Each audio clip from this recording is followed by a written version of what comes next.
Welcome to Second Take, the show that focuses on the issues behind the news. Mining Weekly editor Martin Creamer joins me today to unpack the latest in the mining industry. Welcome, Martin. Thanks, Ashley. So to kick off, decarbonisation, it provides a colossal opportunity to create quality employment. To what extent is Southern Africa taking advantage of this once-in-a-generation chance? I'm quite pleased that South Africa and Southern Africa are waking up to this. But I found that the first to really look at the big opportunities was Namibia. And they already have announced a project, to go ahead with green hydrogen. You then had Zambia coming down to Joburg with the Trade and Industry Minister, very impressive, and talking about how they need to really grasp this opportunity. Of course, they're already big in hydropower, but the drought let them down with hydropower. So they will be continuing hydropower in non-drought prone areas, but the big push is going to be for wind energy and solar power and geothermal energy. And then in South Africa, I'm very pleased to announce that, Thulani Gabash, who was the former CEO of Eskom, is going ahead with a very big green ammonia project. It's about $4.6 billion worth, and it's going to be solar power based. It's got the Eastern Cape is the base. They've got the port there, and they've got so many things working for them. Even Cerebos Salt will come in and deal with the desalination of the water before they produce the hydrogen and oxygen from the water. The desalination will also produce salt for Cerebos. So it seems to be a win-win-win. Everybody cooperating down in Nelson Mandela Bay area for what could be something that provides a lot of good quality jobs.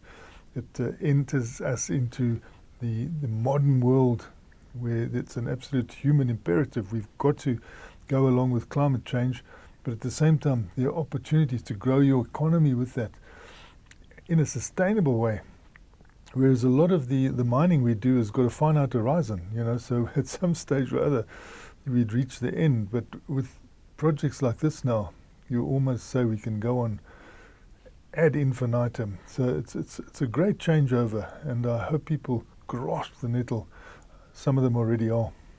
Now, while South Africa does need to transition to clean energy, like you said, can it do so without creating job losses and ghost towns in areas where fossil fuels provide overwhelming economic support? It wants to. It's already saying we will. It's already looking at far-reaching plans. So, I think we're doing quite well because, when the mines closed in places like Velkom, the gold mines, there was no thinking like this about how we're going to create a new economy to keep all the people active there. But this time around, with climate change and with all the global effort, they're talking about a just transition. And what a wonderful thing to do. And how great that you can actually move from fossil fuels and go into an energy base that can absorb a lot of those people and maybe even create a bigger economy than you had before. And I'm very proud of what Eskom are already doing there. This plan they've got, which will unfold this year, is to repurpose an old power station in Mpumalanga and create these activities that give the people who are working there new jobs and avoid the area from becoming a ghost town type area. And then their most recent one is they are looking at calling for people to actually bid for land. They've got a lot of unused land there. And now, you can produce 100 megawatts without any license. And if you come forward with a big project and a quick project, that will win you the right to lease the land for a prolonged period. And they'll also introduce access to the grid in a much better way. So I think we're not doing badly at all. I think this transition could be really smooth because, at the COP26 in Glasgow, they made $8.9 billion available to a just transition for South Africa. And we've got to thank countries like France that are prepared to do it, Germany, UK, US, European Union are prepared to help us to actually transition in a just way to make sure that you don't have these ghost towns developing and job losses. You have the opposite, in fact, maybe even a bigger growth. So wonderful news. Lastly, fuel cells that need platinum to function are being recognized increasingly as the world's only zero-emission answer to climate change. Is South Africa insufficiently appreciative of this? I think South Africa should be more appreciative of its platinum group metals and where those metals can take it in this new economy, this climate conscious economy. And one of the things that I see international engineers writing about more frequently are how fuel cells, you've just got to have these things to take you through this new period of getting electricity from things like hydrogen and getting it in a way that gives no emissions. There's nothing else. So engineers are saying this is the social imperative, this is the way you've got to go. And I think with international engineers talking in that way, we should really be pushing this. I know that the platinum group metal companies, I used to go there in the 70s and the 80s, and they introduced me to these fuel cells at that stage. And they were pushing what they called the PEM fuel cell, which is the proton electron membrane fuel cell, because they said this is the best. And now you find engineers saying the exact same thing, writing about it, several pages on it. So we can say that can't work without platinum group metals. So we should be really pushing this. I don't see enough recognition of where we stand in this whole situation and how we can help, and possibly really encouraging people to make a component or two here so that we're part of this. We keep watching what's happening to these fuel cells, because with a fuel cell, you can have a stationary fuel cell which becomes like a little power station.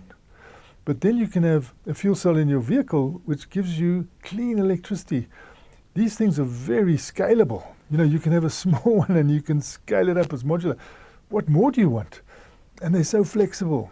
So this is the answer, and we should really push ourselves behind it far more vocally. I think all the platinum group metals people should really be highlighting the PEM fuel cell as the world's solution, and also the government should cooperate with that, and perhaps every now and again a good roadshow, or take part in some place where there's a lot of activity around climate change. We did have it at COP17 when it was in Durban. Cynthia Carroll, Anglo-American, she really boosted this. If we had followed her from that point, we would have been well away, because she was doing all sorts of research and showing which way you could go, not to make possibly the whole fuel cell, but to do parts of it and to come in with how you generate electricity cleanly. She got a lot of visibility there. In fact, the acting president at the time, Kgalema Motlanthe, he was around there watching all that. But of course, he was replaced by President Zuma, and all the team that were at COP17, they were put into different positions under Zuma. So all that momentum was lost. But be that as it may, we should seize it again and get that momentum going, because this has got an infinite horizon, and we should be right in there as South Africa Incorporated. Thanks for speaking with us, Martin. It's a great pleasure, Sashni. That's it for today. Join us again next week for more news analysis on the local and global mining industries. And don't forget to listen to the audio version of our Mining Weekly daily email newsletter.